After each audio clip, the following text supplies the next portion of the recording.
ஏண்டா அந்த முனிவரி இந்த பழைய நிலைமைக்கு கொண்டு வரலாமே, அவர் தானே இந்த முயலை மாத்தினாரு. அப்படி இல்லடா, பாட்டி என்கிட்ட கதை சொல்லும் போது சொல்லியிருக்காங்க, முனிவருங்க கோபக்காரங்க, அவங்க சாபம் கொடுத்தா அவ்வளவுதான், அப்படியே இருக்க வேண்டியதான்.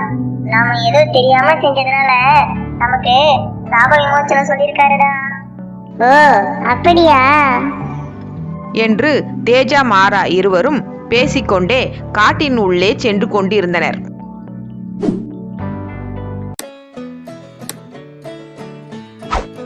தேஜா பின்னாடி மெதுவாக வந்து கொண்டிருந்தான்.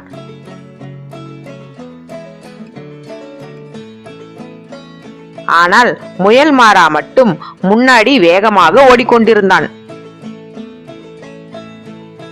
அந்த நேரம் பார்த்து காட்டுவாசி ஒருவன் தன் இருப்பிடம் நோக்கி அந்த வழியாக சென்று கொண்டிருந்தான்.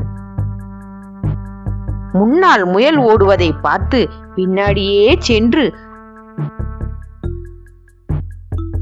அந்த முயலை பிடித்து எடுத்து சென்று விட்டான். இதை தூரத்தில் இருந்த தேஜா பார்த்து விட்டான்.